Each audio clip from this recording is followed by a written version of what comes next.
Kingstream Entertainment. Ruslan. You also said you were into some Christian hip hop stuff. So you know, I think you follow like Lecrae and Andy on Instagram, which is super rad. Tell me about just the influence that some of those guys had in you, just growing up as a Christian kid. Like that had to have been cool to see, just dudes kind of making dope art at a pretty fly level. What's your relationship been like with Christian hip hop? I first heard it when I was probably like teenager, like around 15, I'd say. And Andy Mineo was like my favorite out of them all. And my dad actually took me to one of his concerts. I think it was in Seattle or something. Wow. Or maybe it was Vancouver, I forget. But yeah, so we went to that, and like it was pretty hype, and like it was really cool seeing that like there's hip hop artists and rappers that are like have a faith, you know, and talk about it like out loud and stuff. And so yeah, that was definitely like a big encouragement to me, like in terms of stating my beliefs and stuff, and still being able to make like cool hip hop music. That's so cool. Tell me about Deathbed. You said it was a very long process for the song to come out, and just talk to me about the process and why was it long? Was it because of the sample, or how did it all like come together that you said it was a long process? Yeah, so I found the beat on SoundCloud.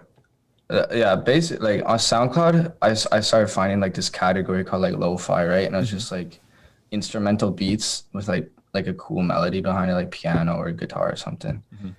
And like I loved it so much. I'll just listen to the instrumental beats and just like jam to it in my car, right? And then I realized like nobody was like rapping to them. Like I didn't find one that like, yeah, I didn't know of anybody who's rapping or singing on it, right? So then that's kind of how I got into lo-fi, I guess, is because like I was like, I'm gonna start writing lyrics to these. And then I found the Deathbed beat, which I thought sounded really cool. And then my friend actually told me to write something to it. I was like, okay, I'll try. And so I wrote it like really quick, like it probably took me like a couple hours, and I was done the song. I was like, this is cool, right? I didn't really think anything special of it though. And then I released it on SoundCloud, and then there's this YouTube channel called Promoting Sounds that posted it, and like it did pretty good on there as well. And it did good. It was like one of my best songs, but like nothing crazy. And then about like 5 or 6 months later, it started picking up on YouTube again and SoundCloud. And I remember like looking at the views, and like on YouTube it would jump like 1 million views every day or something. Sheesh. Off of your YouTube page or like a different YouTube page? Yeah, I'm Promoting Sounds. I didn't even have it on my YouTube page. Crazy. And I don't know if it was 1 million every day. It might have been like 500,000 every day or something, right? I was like, what the heck? It was just like super random. And then I'll check it every day. And I ended up getting to like 12 million views or something. I was like, oh my goodness, like that's crazy. And then that's when I found out that it was on TikTok. Like I remember looking it up on TikTok, and it was blowing up on TikTok. Everybody was using it like in their videos. I was like, oh dang, like that's really cool. And then that this whole time though, it wasn't on Spotify or like the official streaming services, right? And so like I was trying to get it on there. I was trying to get a hold of, because it's sampling the Biba Doobie in it, right? So I was trying to get a hold of her and her management.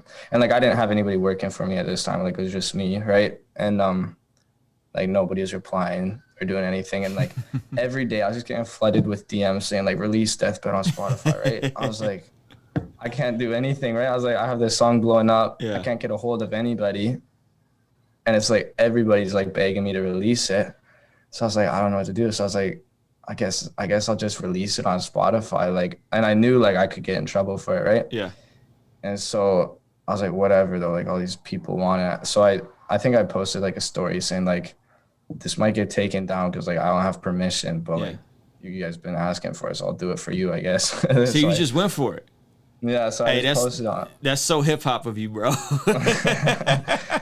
Yeah, I mean, I didn't really know what to do. I didn't know how much trouble I'd get in. I was just like, whatever, like everybody wants it. And like, it's kind of frustrating that I can't post this. So I was like, whatever, I'll give it to them. And so I posted it. It stayed up for like maybe like 6 months or something. It blew up like right away as soon as I posted on Spotify. And I was like, dang, right? And it was my biggest song. And then I was out on vacation with my girlfriend's family. And then I remember it got taken down. I was like, oh, shoot. I was like pretty sad, right? I was like, I knew this would happen though. And I told myself before I posted, I was like, if this gets taken down, then that means like it got big enough that they noticed it, you know? So I was like, so it's kind of win-win whatever happens, you know? Right. And so I got taken down. I got like a strike or whatever. Still don't even know how it works. And then people started DMing me again, like where'd Deathbed go, you know?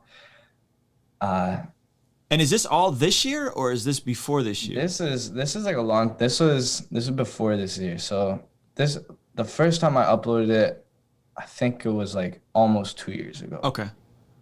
Okay, so it's been a minute. So like I've had this song for a long time, yeah. And so it got taken down. And then that made even more drama. I feel like it blew up the song even more because everybody's like, where'd this song go? You know, everybody was wanting it. Yeah. And it was only on YouTube and SoundCloud. And then and then that's when I had labels start hitting me up and stuff. And then one of the labels from Sony, they DM'd me saying like, hey, we'll get like the sample cleared for you. And that kind of caught my eye because like that was the only thing I wanted, you know? So you just like, yo, I just want the song to come out. Yeah, so I replied, I was like, okay. I was like, what's the plan here? So then I ended up signing with this little label called Robots and Humans. And they cleared the sample for me. And the deal, discussing the deal was a big thing too, because like the song was blowing up so quickly and they offered me, like it started with like, they offered me like 30K or something, like something pretty low, right? Yeah, I'm sure they did. And then, and then like, this is when I started getting my parents involved because like, it was getting intense here. And they started, and then was it Republic? No. Oh shoot, Universal. Mm-hmm. Universal Republic, or just the Universal umbrella is big, yeah. Yeah. They DM'd me and they doubled the amount, and then they kind of went in a bidding war, you know. And then the Robots and Humans had to get Columbia involved because they weren't big enough, like they didn't have enough money. So then it was like a battle between Columbia and Universal. Yeah. And good for you. That's rad, man. Yeah, 30. I mean, 60 is low for a record that had that much momentum. And that's very wise and shrewd on your part to get your family involved and to, you know, be smart. And so you ended up signing with Columbia ultimately, which Columbia, by the way, I think is doing a great job. They've done some real cool work with Lecrae. Lecrae had a really good situation over there. He kind of shared some of the details with me backstage at a show once. And then obviously Russ had the 50-50 split. With Columbia, got in, did 2 albums, 3 albums, got out. And so I think they're very progressive in terms of just where they're seeing the music game going. What made you ultimately choose Columbia?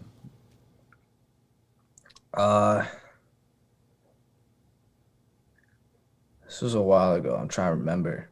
I think it. Besides the bag. I mean, the Universal actually offered more money in the end, I think, but the benefits with Columbia, I think it was more like, because I didn't want to sign a long-term agreement because like my dad, for example, when he signed, like it was kind of a crappy deal and he got ripped off by a lot of people and stuff, right? So we were like super cautious about it all. And so we chose Columbia. I think it was just like I had more creative freedom, you know? Yeah. And so then they clear the sample for you. And I'm assuming in that, you know, obviously you guys probably have to work out the publishing split and the producer had to be tied into the deal and the whole situation, which we don't need to go into those details. But it ended up finally officially coming out. Was it this year in February? It might have been. I don't even know, bro. I don't remember any dates, but it was, I think it was this year. Yeah. Brother, thank you so much. Thank you, bro. I